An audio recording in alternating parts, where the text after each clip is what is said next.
Happy Halloween, bitches. I am the Linkzilla, and welcome to the final episode of Outlast 2.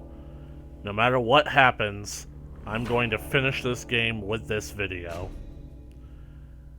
But before we get into it, well, I'd just like to say a few things. I've mostly calmed down about the loss of Sir Sean, and, well, take it in stride, I suppose. You know, it's just a natural part of life, after all.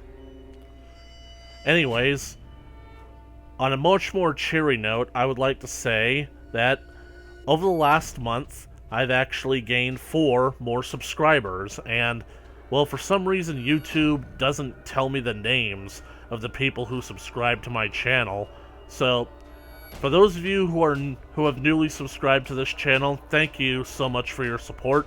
I really appreciate it if you guys would make your presence known down in the comment section below so that I can thank you on a more personal level. Unless you guys are just those spam accounts that keep sending me links to dirty websites, or if you guys are just those ones that just subscribe to people's channels in the hopes that they'll reciprocate and subscribe to yours. In which case, if you do that, no offense, but I kind of hate you and find you morally reprehensible. But I digress.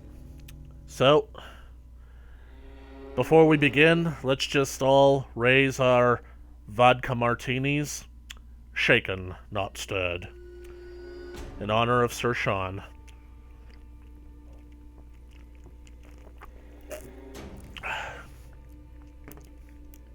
Right. Let's get the hell out of here. So, when we last left off, yeah, we saw this cutscene where it seems like Jessica and Blake are wrestling. So, I just cannot help but wonder, is this Blake going to his happy place while he's being violated by Val? Like, seriously. This creepy guy that kidnapped your wife, that licked your face, is now pinning you down, and while there's literally an orgy going on around you, and now you're thinking about your 14-year-old crush in middle school or something? You know, it's something that I've noticed about this game, but does anyone else think that, like, the female characters, all of their necks are incredibly long? I mean, I'm looking at, like, Jessica here, and I'm thinking that she could practically be a giraffe. Get off. And what is it in fiction with girls always being able to pin boys? I mean, Lion King, this? What is it? Off me. Stop. You have to tell me. Off of me. Not unless you answer. No. The answer is 42. Then you have to give up. If you say I win, I'll let you up. Okay. You have to say it. You win, okay? Blake, that was, like, too easy. What you should have done is say, I'll whisper it to you, but you'll have to lean closer. Then when she leans in, you kiss her. You kiss her, that throws her off her game, then you spring, turn it, completely flip the tables, and you pin her instead. You're such a pushover, Blake.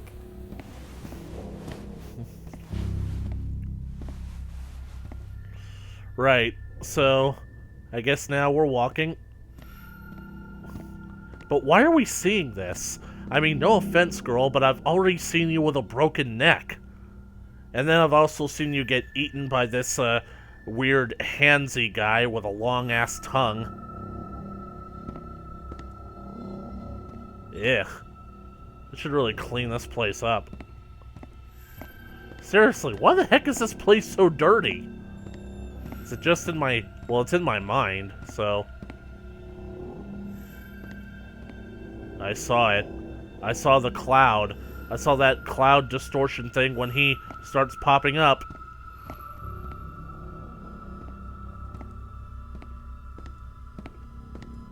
I don't know why you have to be so precious about it. Precious. Did Lynn ask you to ask me? I asked first. So, I don't know. nerd, Shut up. you are.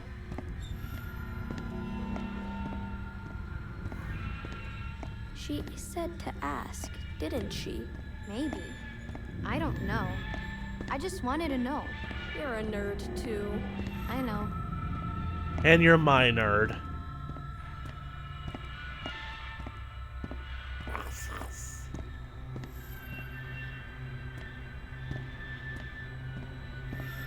You know, she's oddly reminding me a lot of Pandora from God of War 3. I mean, has anybody else gotten God of War 3 vibes throughout this entire game? With her basically being Pandora? I mean, for the one thing, you basically follow her, a lot like you did in God of War 3. Especially in dark areas, you have to follow the sound of her voice, like in God of War 3. I really need to friggin' play the new God of War game. The problem is, my PS4 controller is kind of busted. The analog stick, it doesn't work when you push forward. I mean, I had to play the entire Crash Bandicoot Insane trilogy with the D-pad. You guys know what that's like? My thumb still hurts. You think your parents are home yet? No. Usually not until after dinner. You think I could come over? Yeah, Ooh. sure. Why? Why? Blake, it's usually the situation where if her parents are not over, then you come by. Now, man, this girl is really forward. Your parents aren't home. Can I come over? What? Like, why do you want to come over? Dude, she wants you. Don't question it. I don't know. She wants to scream your name, Blake. I mean, maybe I shouldn't be saying all these things considering that these kids are like 14. But hey, that's the age of consent in Japan.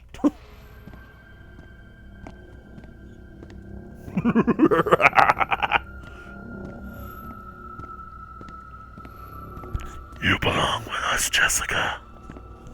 Don't you know, Jessica? Oh, sorry. We. What are the two of you doing in here? What is I'm with your sorry, forehead? Loudermilk. We stayed after school for journal? We were just leaving. Let's step back into class, please. Why? Blake, You're not in trouble yet, Blake. You don't want to get in trouble, do you? just stay with me. Milch. I want you two to tell me what you were doing in here. Were you misbehaving? Do I need to call your parents? Jessica, do I need to call your father again? No, please. I only want us to be friends. Then why are you Nobody's acting in like such a trouble yet. threatening fuck Does one yet? of you think you can make this right? Jessica? Jessica, look at me. Will you pray with me? Dude, when you immediately come up to someone and start accusing them of wrongdoing, you're kind of being the asshole. Believe me, I know.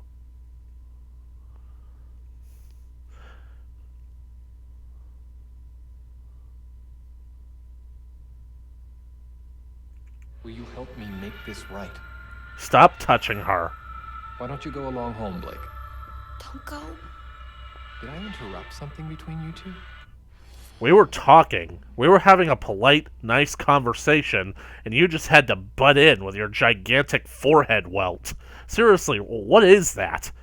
You suffer from acne? Like, do you sleep on the pillow wrong? Were you napping in your office, in your classroom?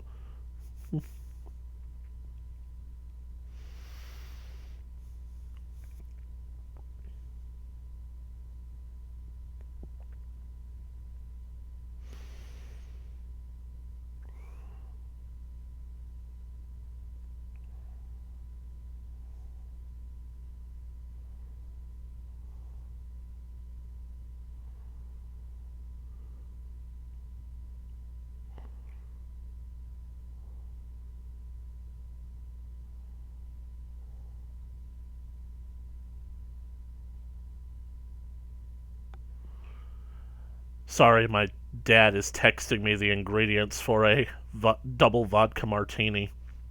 Shaken, not stirred. But seriously, we were having a nice chat. You came in, you interrupted us. But, like, your forehead. Do you sleep on your pillow wrong? Like, because I sometimes get, like, a big red mark on my forehead when I when I do that. But seriously, did someone hit you over the head?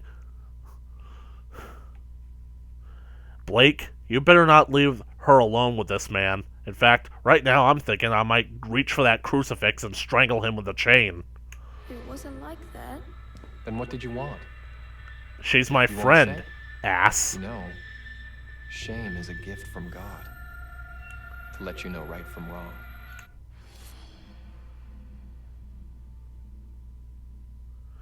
That's something that Charles Manson would say. Literally.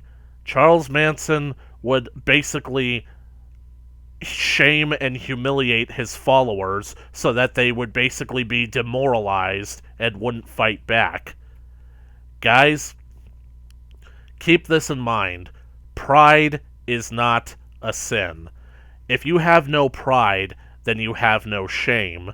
And if basically you are shamed and demoralized, then, well, it should only be a motivator for you to fight back even more.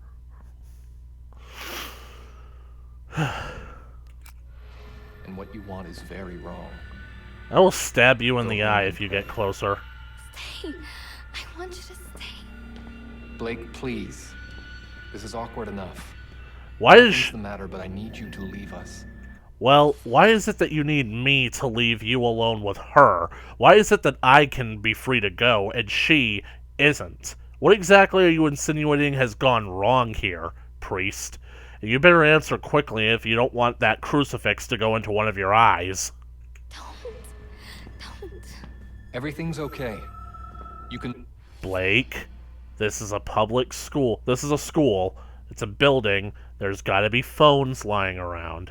I need you to go and find a phone and dial 911. leave, young man. Walk away. Unless this takes place in Britain and it's 999. But I doubt that it's in Britain. You let me... Phone. Gotta find a phone. Gotta find the phone. Gotta call the cops. Ah, great. I'm back in my 14-year-old body. Hey, this is where we came in, like at the beginning of the game, isn't it?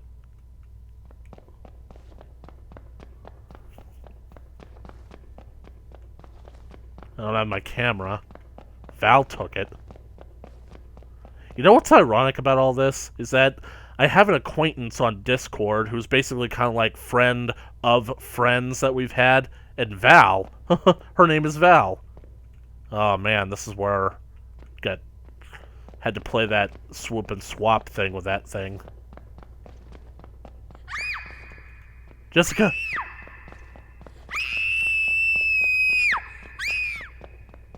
Hang on, Jess!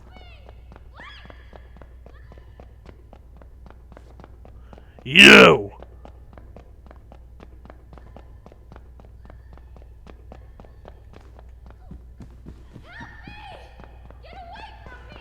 Come on, move your 14-year-old body. I recognize this hallway.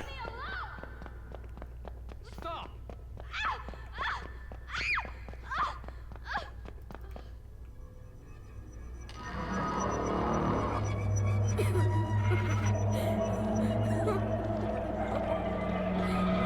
I don't know what you think you saw.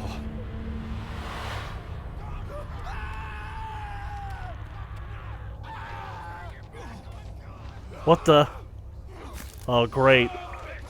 Hey, I got my camera back. Shit. The cultists are here.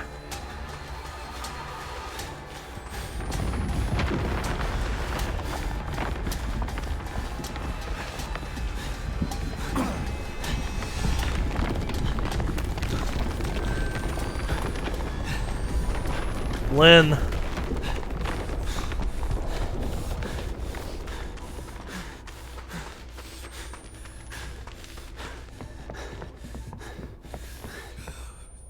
You see, that's what kind of irritates me. The fact that when he blacks out, he doesn't... We don't have a context for what happens to him. And hey, this is the stairs that I came down. We're going back up. Fuck! Fuck! Lynn! Lynn! Lynn! You're alive. Lynn. You're pregnant. How are you pregnant? Please. I don't want to die here. I don't want our baby to die here. I won't let them kill you. All right, have to Lynn. get out of here. You stay close to me. Sun's coming up.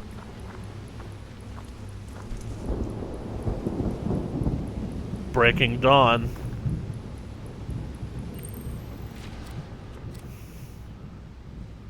Dude, give her some of your bandages. We're out. I got Jessica out. It was cold, but the snow had just started.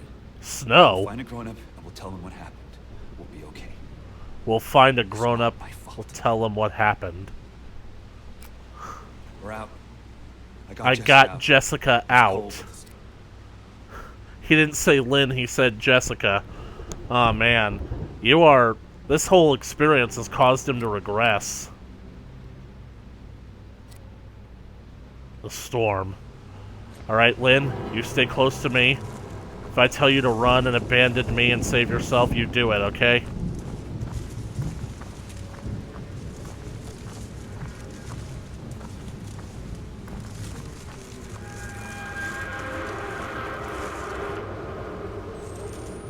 Then again, I don't know where I'm going.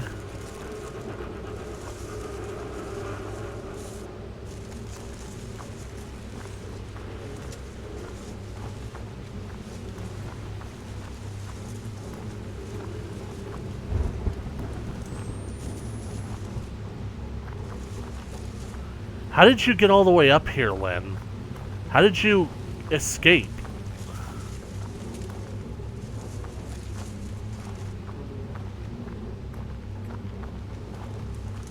Yeah, we're in Arizona. There's no way it's gonna snow here. So... what was that?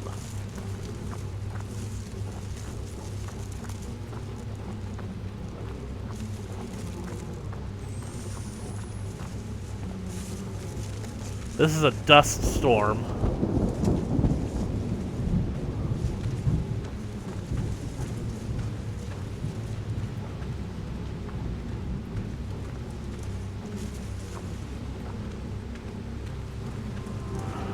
But seriously, we were like 800 feet down.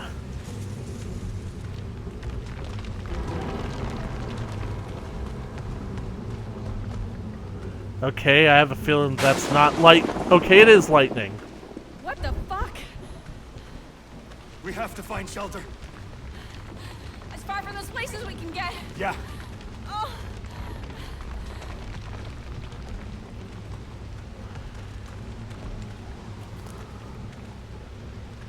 Oh, this is not gonna be good. Hold on to me, Lynn. Oh, we're through. Dead birds. You know, I've commented earlier in the game that basically, like, Blake shouldn't be able to function. His hands shouldn't really be able to function all that well, considering that he got crucified. His hands were literally impaled with nails, but, you know, part of me is actually starting to admire that, because I'm thinking that it's the adrenaline rush of basically knowing that you need to save your wife that's giving Blake the strength to move on. Which probably means that if they actually do get to safety, if he actually does manage to get Lynn out of there, he himself will either die of adrenaline shock, or he'll just drop dead because the adrenaline will wear off. But she's pregnant. She wasn't like that when we first got here, but you guys see her. You saw her belly when we got that brief look at her, that she's actually, like, distended. Her stomach is larger, is what I'm trying to say.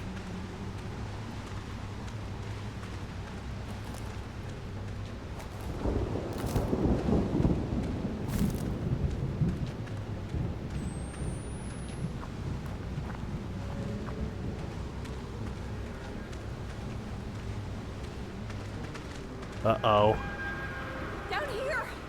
We have to get inside before the baby comes. It's too dangerous. You can't. We can't stay out here. Help me down, please, Blake. Okay, okay. Jesus, be careful.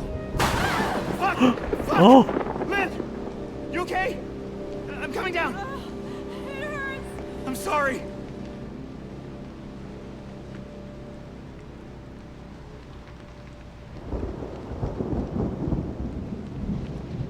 I need to lie down. Back Here. here.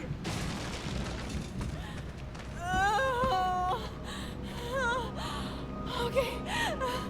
Okay. I just. It's gonna be okay.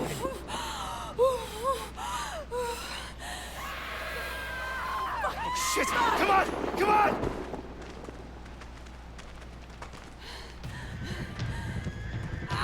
Oh, great. Oh, fuck! Oh, Jesus Christ, Blake! What the fuck? I think something's wrong. Everything is wrong about this, honey. Just move. It hurts too much. I need to Blake, lay down. pick her up and carry her. You guys have got to run. Because if someone is coming after us, it's literally a miracle that they haven't caught us by now.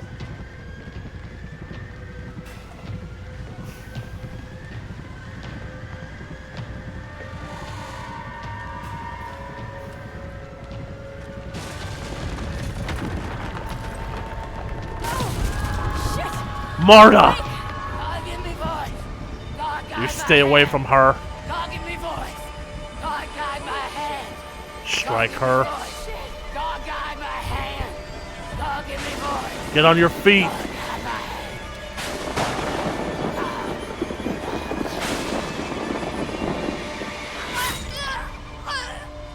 And then along came Zeus.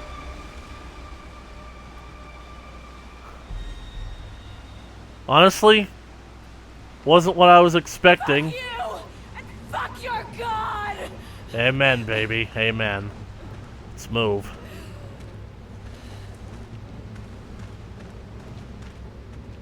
Well, that's the end of Marta, but we still got Noth. He's out there. He's not gonna let us go. Blake, a path! But what the hell happened to Val?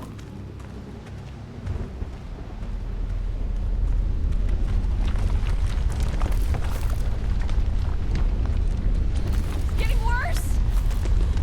Hurry. We'll find shelter. It's like the whole world burnt!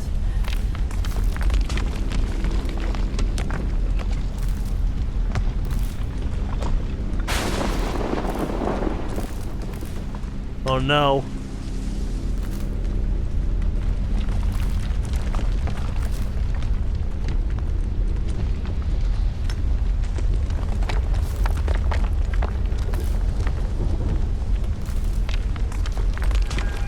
Did I get a recording for recording Marta? Dang it, I probably should have.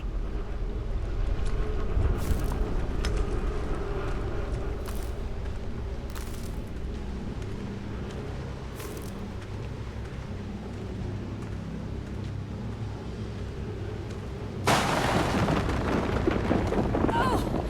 Shit! Blake! Is it the baby? Yeah, she's coming soon! She?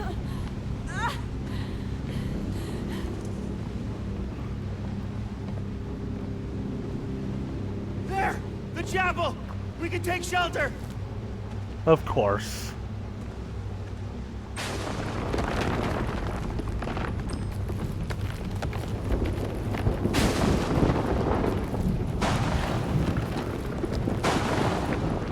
I'm really gonna be impressed if all this ends up being a hallucination. And what the heck is flying out of the ground?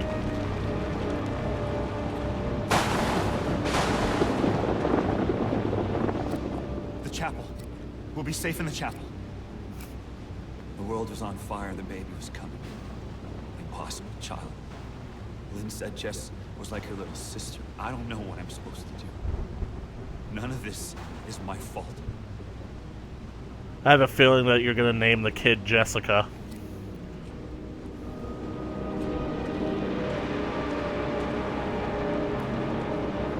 It's cold! Don't worry, we'll Keep moving.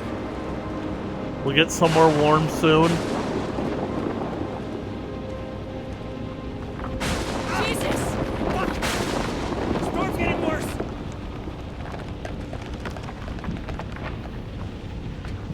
I've heard that storms in the desert can be pretty bad, but this is ridiculous. Come on, we're almost there. Just up these stairs.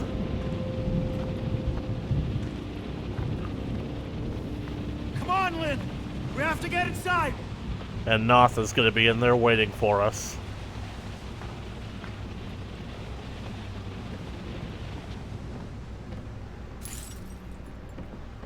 Glass on the floor.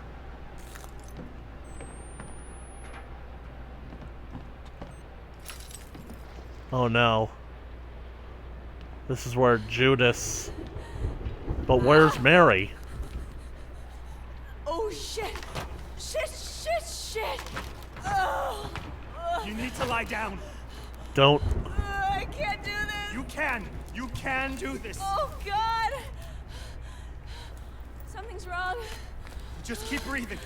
Feels like something's wrong. Ah! It hurts too much. I know, baby, I know. But you can do this, okay? Just keep breathing. Oh, Oh, I don't want to see this. Oh my... Jesus Christ, game. Keep breathing. Just push.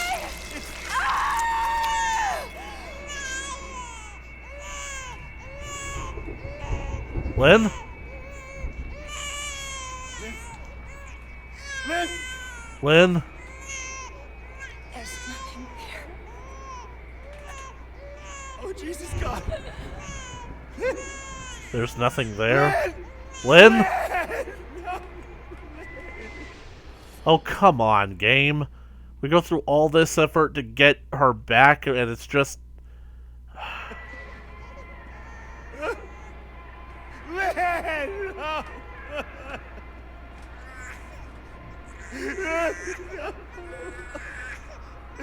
Lynn!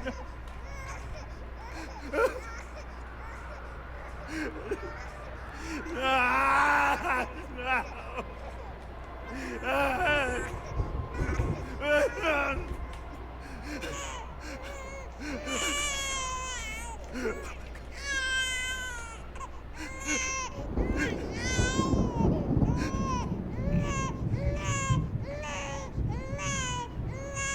Find something to wrap her in. Like, I think there's like a blanket on the floor there. So, Lynn said you haven't even kissed her yet. What? Like in Beauty and the Beast? What? Oh, you mean drama. The play. We're saving for the, actual night. Uh-huh. We are. Okay. We, cheek kiss. So, is she your girlfriend? Tell me, or else. Or else what? Get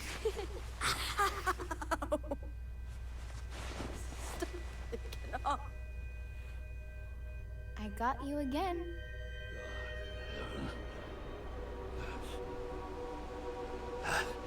Nah. Child, isn't it? You. I've taken care of my children. But yours, I am powerless against. The child's too strong already. You've murdered paradise. Give me that knife and I'll solve all your problems. God has gone silent. Since the storm, the birth. Who will he have if he destroys us all? Who will he have left to punish? Seems like you Killed my understand children. God a lot more than you let All of on. them. Every last one. There's no more perfect faith than that. And still, God is silent. Kill that child if you can. If you love anything at all, crush its skull under your heel. I know God doesn't hear dead men, but I expect he answers them.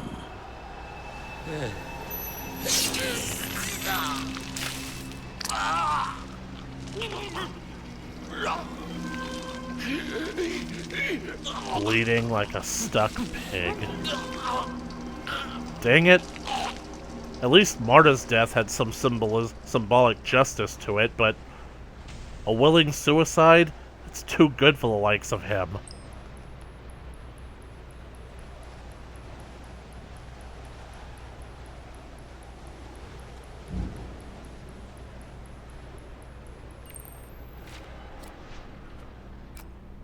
The priest dies. He didn't have to do anything. Exactly. You're a child, nobody could expect anything of you. None of this is my fault. Blake, it's not your fault. Lynn.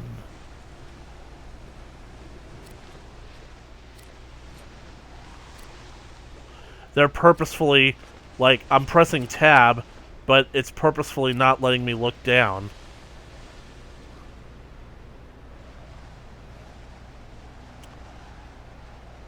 So what do you guys think? Think Jessica is a good name? Sorry, Lynn. And I'm sorry too, Blake. I wanted to get you out of this.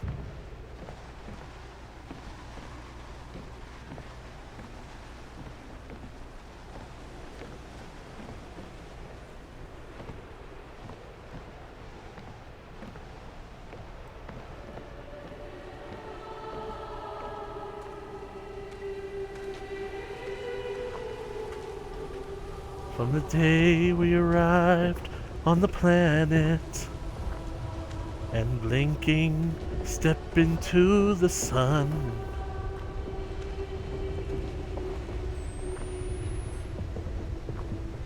A feast for the flies.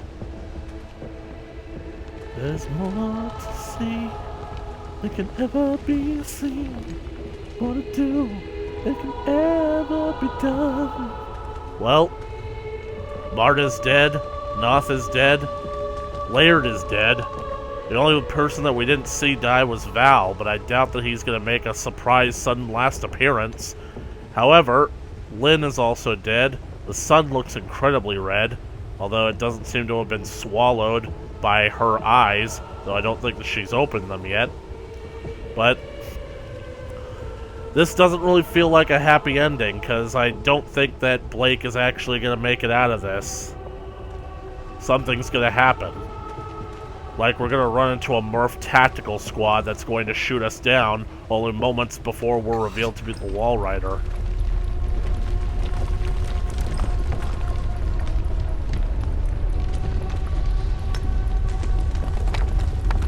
All these people around the well. The last entry. She's gonna be okay. You have her. She'll get to grow up. She'll do everything she was born to do. And who cares if she's the Antichrist? She's still your daughter.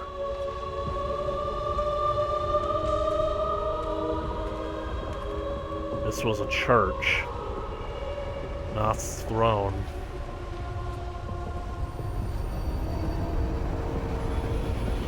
Oh shit.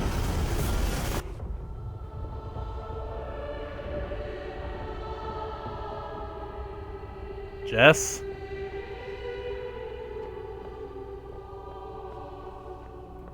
The camera.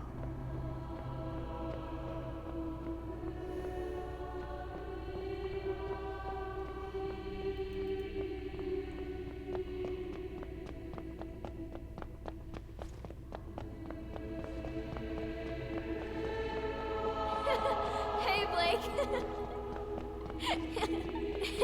Try to find me. I'm over here. Jess? This way, Blake.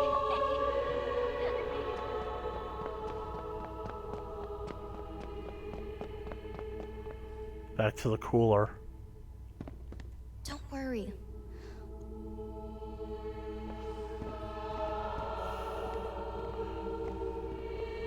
I'll never let you go. You never let me go. Now the light has has gone away.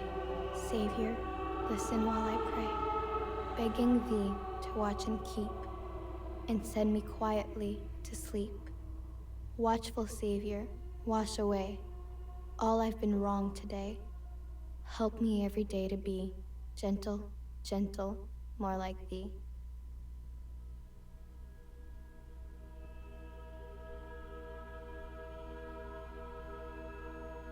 What? That's it? That's the end of the game?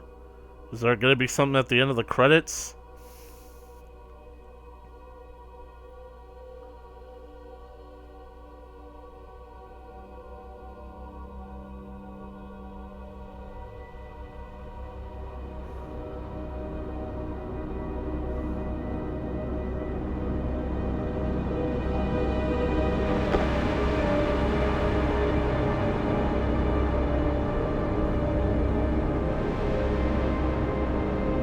Well, okay, so I guess that was Outlast 2. And what we saw at the very end there was the sun, or at least the light of the sun, basically coming towards us, so is that meant to imply that the baby really is the Antichrist? Okay, game, just no. So that was Outlast 2. My thoughts? This game plays a lot like Outlast, but there aren't many sections of the game that actually invoke that Outlast feeling. A lot of the game feels like it's forcing you to do these things rather than enticing you to try and hide and outwit your opponents. And I remember somebody saying that, the AI behaves more realistically. No, it doesn't. The AI doesn't behave realistically at all. The AI behaves like a video game would behave. The characters in Outlast 1, if they couldn't find you, they would eventually move on and continue searching other areas. Sure, they would search by a designated path, but there were any number of factors that could cause them to diverge from that path. All of it could basically seem kind of random. But in this game, if an enemy AI chases you and you hide, they keep circling around the area you're hiding in until you reveal yourself, and thus a chase breaks out. That's not real, that's not realistic, and it's not better than Outlast 1. So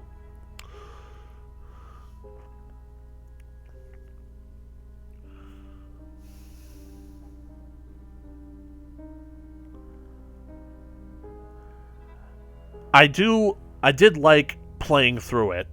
I just wish that the story was better, because I feel like this game has a lot of gameplay mechanics and mechanic problems. I feel like they added a little too much stuff. I don't think that the microphone ever became as useful as the game thought it was going to be, because it really just drains your battery quicker. You barely use it, you don't even need it, so why even bother having it? I feel like basically having both a crouch and a crawl was, well, I feel like it's an overcomplication of what was once a simplified thing. Plus, the idea that the enemies can now follow you into crawl areas. In the last game, crawl areas used to be a place where you basically felt safe, where you basically didn't have to worry about the enemy being able to follow you, because, well, you could basically, go in there and you can hide. So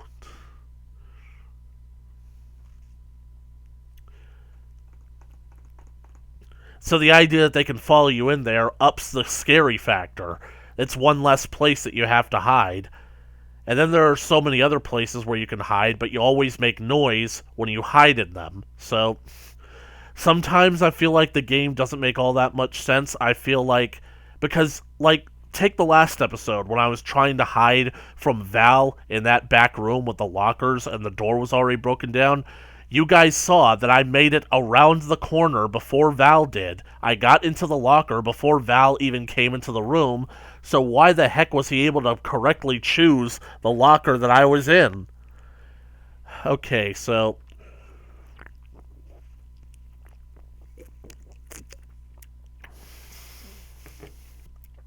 I feel like the lack of batteries on the harder difficulties is incredibly unfair because I recently started watching Markiplier's playthrough of this game, and he did it on normal difficulty, and I'm seeing that he's being given tons more batteries than I ever was. I've literally checked those areas. It's like, there were supposed to be batteries here. Where are the batteries for me? Now, I get it. It's because it's a lot like what Outlast 1 did. On higher difficulties, you're given less batteries, but also in higher difficulties, you could carry less batteries. Here, that doesn't seem to be an issue. You could basically, I think, carry up to maybe 10 batteries, no problem. But, so... it kind of comes off like a trade-off. You're being given less batteries, but you can only carry 2 of them at a time, so it doesn't really matter all that much. It's something that you can basically easily blend back and forth. So, okay. The night vision, well, I feel like it basically, like, when you start losing power, it goes out far too easily, and it's definitely a lot more inefficient than it was in the first game, which I think might be an improvement, because in a lot of situations in the first game, you could let the battery just completely die, and you would still have, I think, an adequate enough night vision. But in this game, it's almost completely as dark without the night vision. I was a little bit annoyed that whenever you picked up a document, you didn't keep it with you. You basically had to record the document. I don't know, it's just... there's something so dissatisfying to me with picking up a collectible and then putting it back on the ground, because it makes me think, okay, did I collect it? Do I have it? Like, because I didn't realize that the camera recorded it until a few episodes in. Now, let me see. Skin wallpaper. Enemy of my enemy. They're all going to laugh at you.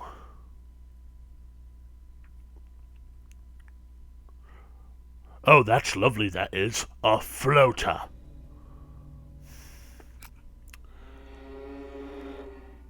Leviticus. Well, that was a perfect... that basically is a perfect title for this chapter, because Leviticus is honestly one of the nastiest books in the Bible. And Revelations. Dang it. Well, I guess I was wrong when I said that the final chapter would be called Exodus, but fortunately nobody put money on it, so I don't owe anybody $5. Because, I mean, if it was Exodus, then that would mean that Blake would have gotten out of there with Lynn. So, I also feel like the enemies move a bit too quickly. I feel like in the previous game, there were several means from which you could distance yourself from the enemies. I mean, if you guys look me up on Steam right now, I have a fully written out walkthrough, a guide to help you beat Outlast 1 on insane mode. And the one piece of advice that I give you is don't panic if an enemy starts chasing you. You are fast enough to outrun all of them. You're even faster than the Wall Rider. So, in a sense, when you played that game as many times as I have, the experience becomes more of a Wile E. Coyote cartoon, and you're the Roadrunner. You can literally just go, meep, meep, brrr, and you run away from them. Now, don't get me wrong, this ups the tension by making you not as fast to outrun your enemies, but like I said, not only were you faster in that game, there were also options to where you could put more obstacles in front of your opponents to slow them up from chasing you. Like, for example, you could jump over desks, you could jump over a lot of anything. I don't recall basically a situation where you could jump over something to basically get a lead on your opponent, basically forcing them to stop and jump over it as well. Like, stuff like that slowed up Walker enough to where you could get like a 20-foot head start on him. So, I just don't really see, like, this game being that generous with you. And like I have said before, the fact that the game takes place outside is actually a bit of a detriment to its quality in my mind, because it doesn't have that same claustrophobic feeling. Don't get me wrong, you're in a scary place in a scary environment, but there's something so much more scarier about being confined inside of a building with these people, seeing things written on the walls, and even more so, basically having certain AI characters that are actually not hostile towards you.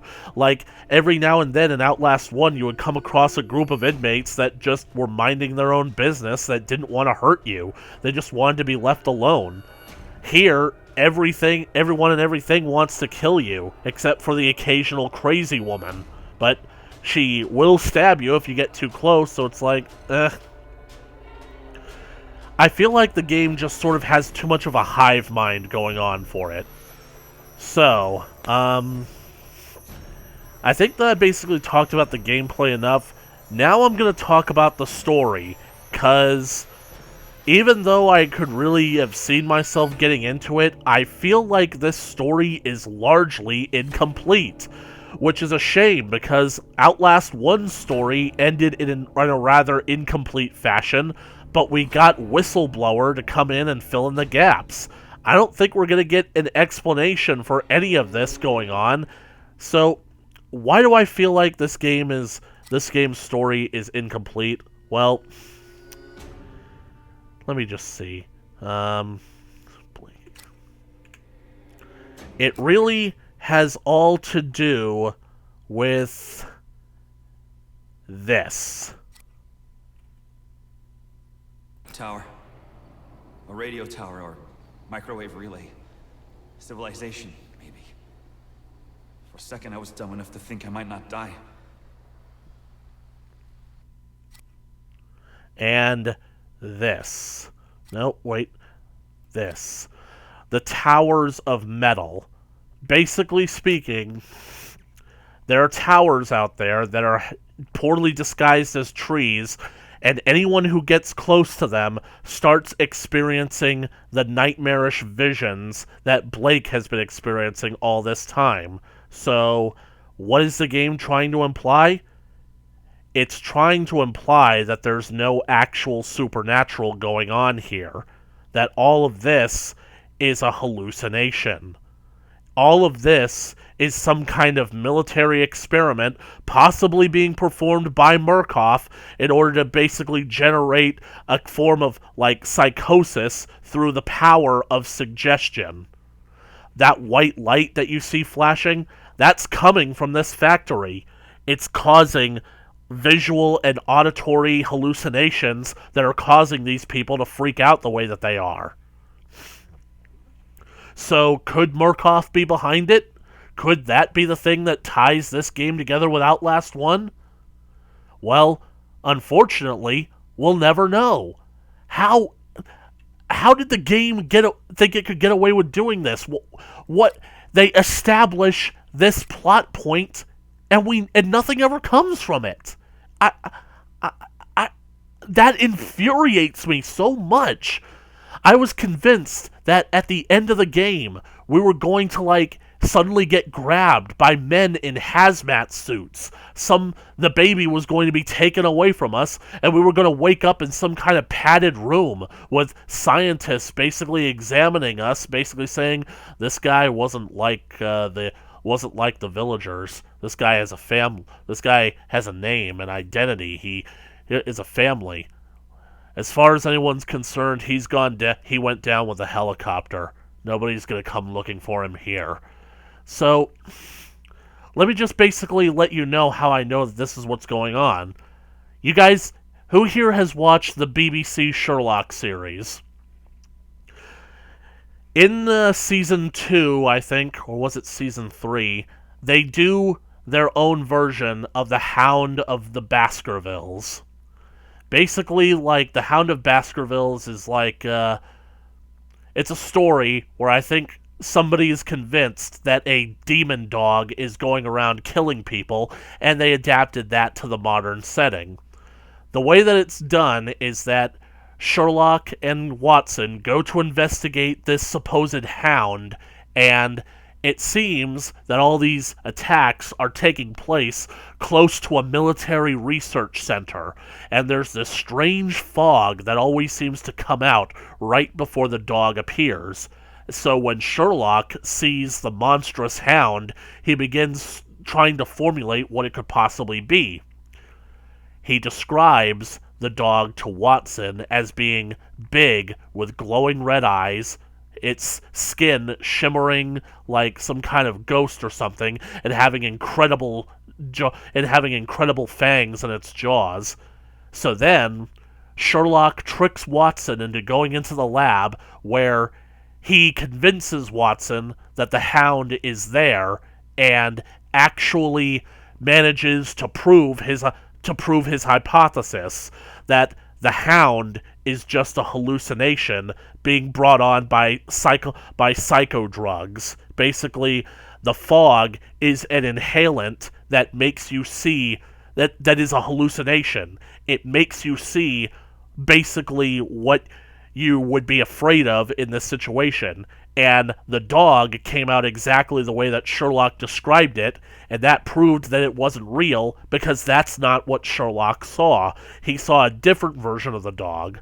I don't know what it is that Sherlock saw, but it wasn't how he described it to Watson. He was trying to prove that the power of suggestion brought on the hallucination. Now, my theory is Blake has been exposed to all of this stuff that all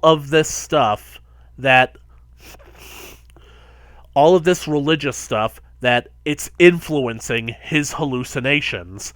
Like, let me see.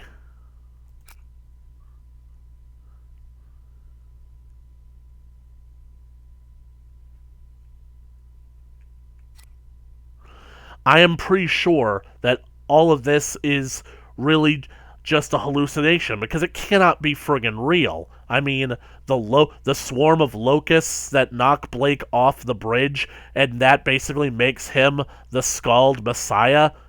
And then,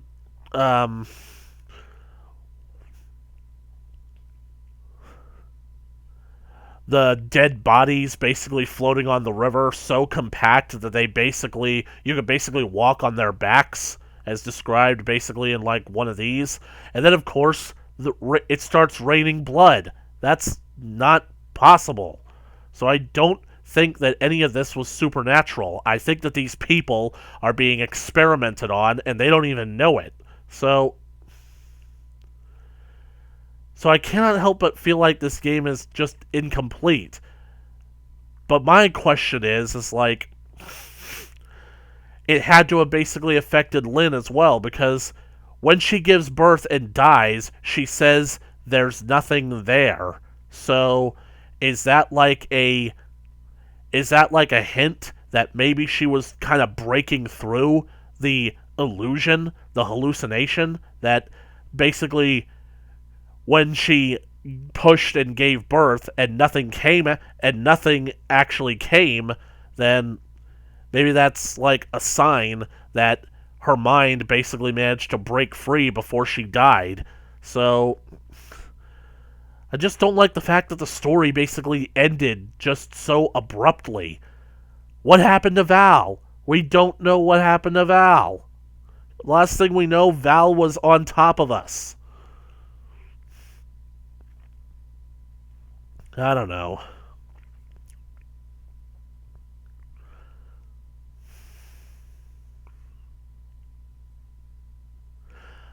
I would be inclined to believe that all this actually was supernatural, which would disappoint me considering that the first game had a logical explanation for all of it. Granted, it was more science fiction than science reality, but it was still an enjoyable experience. It was one that I could believe. I could totally believe that humanity could one day create a swarm of nanomachines that could be controlled by the human brain that would take the form of some kind of ethereal skeletal thing. And if people were to see that thing and not know what it was, they'd think it was a ghost. Unfortunately, a super powerful electromagnet could probably stop the thing in its tracks, but whatever. But here, they establish that there is in fact a factory out there, and the towers are in fact giving out those lights. And they establish that the lake has chemicals in them, chemical runoff from this factory, the factory that we were looking for at the very beginning. We saw what Lynn looked like in the beginning of the game. There was no way this woman was pregnant at the time. Look at that. Look. And then suddenly when we find her at the end of the game, she's basically got a distended pregnant belly. We've only been out here for 9 hours, not 9 months. All of this has to be a hallucination. I do not believe that it was actually supernatural. So why establish all this stuff if you're just going to leave us hanging, game? I know that the next game isn't going to explain anything. The next game is actually going to be a prequel. And I just... Because this give never got a DLC, I expected it to be a more complete experience, a more complete story, but if it's not going to give us any sort of payoff at the end, then I don't see any point to getting invested. The first game managed to get you invested, and it gave you a satisfying payoff.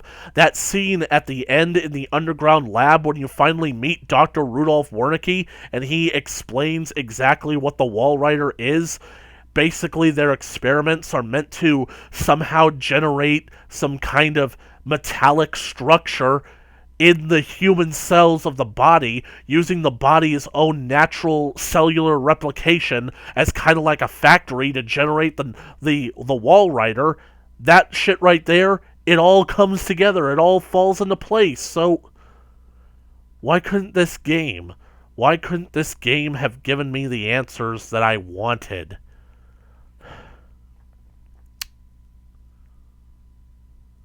I don't know. Maybe I need to play through this game again. Maybe I need to play through it on like a lesser difficulty to actually get through like a better experience. But I gotta say, so far, I'm just disappointed. I really wanted more from this game. It gave me more gameplay controls, but it gave me less of what made the first game so special in my mind. And now I'm really worried about the third game, because what if it does end up being a VR game? Of course, the only reason that I'm thinking that it is going to be a VR game is because the trailer shows that doctor performing an experiment, basically grafting what looks like some kind of VR torture device to one of his patients' heads. So, I don't know. It would be interesting if it was a VR game, but I can't afford VR right now, so...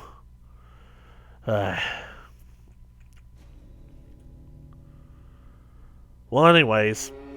That was my playthrough of Outlast 2. It certainly was a long time coming, and I hope that you guys enjoyed it. It certainly took a lot longer than I thought it would, or had any right to, and I gotta say, though, considering that I knew that this game wasn't going to be connected to the first one, but I thought that there would be some kind of through line throughout the entire series, the fact that there is some kind of scientific experiment going on here that makes me think maybe Murkoff is involved that never gets explained upon, that kind of pisses me off. So, but on the whole, because I knew that this game was going to be about cultists out in the woods, I expected that. But even then, I'm still kind of disappointed, because it feels like the story just kind of meanders. It feels like the story comes and goes. There's no real through line to it. And Papa Noth, I mean, we didn't see him or hear from him enough in the game for him to be a satisfying antagonist, to the point where his death at the end would have been satisfying. And he dies by his own hands? Marta, I mean, I gotta admit, Marta basically gave me problems. I would have liked it better had the lightning rod from the top of the church that impaled her immediately got struck by lightning afterwards, just to kind of like a bit of a fuck you from God, so... And then along came Zeus, as it were, but...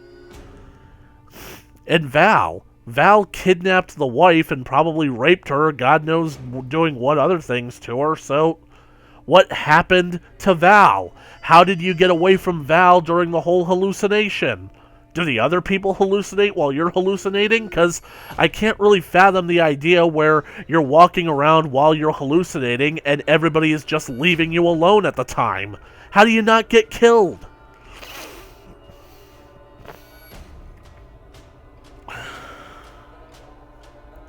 Well, anyways, this video has gone on for about an hour of me ranting and rambling, so I think that's enough.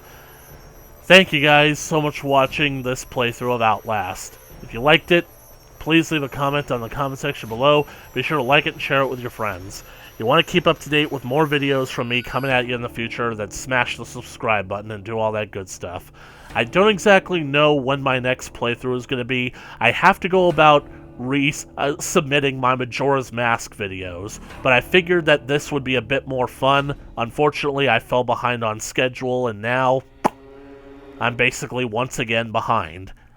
But I think that it's fitting that I saved Majora's Mask to be finished in November, considering that it came out in November of 2000. So, anyways, I hope that you guys have a happy Halloween, and as always, I will catch you guys in the next video.